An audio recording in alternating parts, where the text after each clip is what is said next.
Hello, everyone. Who here likes basketball? Since March Madness is currently happening, I'd like to start my speech with a story. The year is 2007. UNC is gearing up to face USC when suddenly they get shocking news. Jason Ray, the student who wore the Ramses the Ram costume, had been struck by a car on his way to grab a snack and a soda before the night's game. The accident fractured Jason's skull and put him into a coma. But 3 days but 3 days later, Jason succumbed to his injuries. However, the story doesn't have a bad ending. Jason had decided to become an organ donor earlier when he had gotten his driver's license. This led to Jason's parents agreeing to donate Jason's organs to help more people. At the time, there were four men that waited with unsure futures. Ronald Griffith had a failing heart and lived with an 8-pound machine to pump his blood and had barely enough energy to turn over in bed. Dennis Corzelius was suffering from liver failure and was expected to live 6 more months at the time. Antoine Hunter had lived his whole life with one kidney, since the other had failed shortly after birth. However, his only remaining kidney had started to fail too. David Irving was in a grueling fight with diabetes when he needed a kidney and pancreas transplant. These men were allowed to return to our normal life after receiving Jason's organs, along with more than 75 other people whose lives improved with eye and tissue donations. The only issue with this story is that it easily could have never happened. Jason's parents have never wanted to donate his organs. The only things that led him to agreeing to donate Jason's organs were Jason's driver's license and a conversation. This is why today I want to talk about why you should become an organ donor and should encourage others to do the same. I grew up knowing that I wanted to become an organ donor. My mother works for Honor Bridge, formerly known as Carolina Donor Services, so I knew every donation fact or myth that exists. It also means I had terrified many elementary and middle school teachers when a sweet little child brought in cutouts of organs to a school presentation. This is why I am motivated to talk to people about organ donation. It's also why I'm going to talk about why the number of donor matters in organ donation, ion tissue donations, and myths about organ donors and organ donation. The U.S. Department of Health and Human Resources did a survey in 2019 to gauge the U.S.'s support for organ donation, registration, and other factors. They found that 90% of adults supported organ donation, but only 60% actually signed up as donors.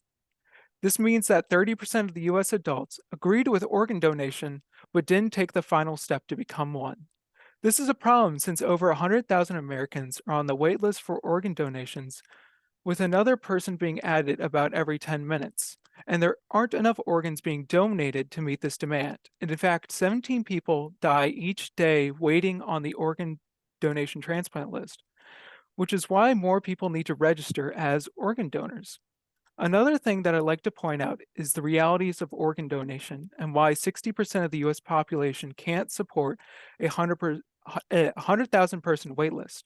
This is because the odds of someone dying in a way that allows for organ donation is 3 in 1,000. The National Institute on Aging explains why. Vital organs such as the lungs, kidneys, heart, and liver are only viable for a short time once oxygen stops flowing through the body. For example, Jason was only could donate his organs because he died in a hospital in a coma. Oops. Uh, a factor that many people and donors don't consider when registering is that eye and other tissues are donated if possible, which can improve far more lives than just organ donation. Honorbridge says that one donor can heal up to 75 lives through eye and tissue donation. Uh, this is through donations of skin, bones, heart valves, veins, and even corneas. Eye and tissue donations are also more viable than other main organs. The National Institute on Aging says that tissue and eye donation can be an option since they remain viable without oxygen for several hours. Finally, I would like to talk about some of the myths about organ donation. This is a main topic for people that don't want to register. First, there's a fear that a doctor will treat you differently if you're an organ donor. The reality is that an organ donor will always try and save your life is that a doctor will always try and save your life and not the possibility of saving someone else's. A common fear is that you won't be dead when they are getting your organs. The reality is that any organ donor has to be brain dead to be considered. Also, more tests are run on organ donors to make sure that they are truly dead. Another myth is that the thought of someone's organs wouldn't be welcomed or considered. Reality is that there are no criteria for becoming an organ donor. Anyone of any age and health can register. Another myth donors is that donors can't have an open casket funeral or one that supports their traditions. The reality is that organ donation organizations are professionals that treat donors with care and dignity, like the people they are. They also know that this is a very vulnerable time for the families and do work closely with the families to ensure a proper burial. Finally, people fear that the waitlist itself could be unfair and that their organs will go to some rich guy who pays for them. The reality is that the waitlist is based on time weighted, blood type, location, and other factors. This means that anyone would have to wait. Also, the buying and selling of organs is illegal in the US. Hopefully, today I've been able to clean up some misconceptions and answer questions about organ donation. If you have any takeaway today, please remember that there are over 100,000 Americans waiting for an organ donation today, many of which die just waiting for an organ transplant. Even if donating organs isn't something you want, you could do tissue donations.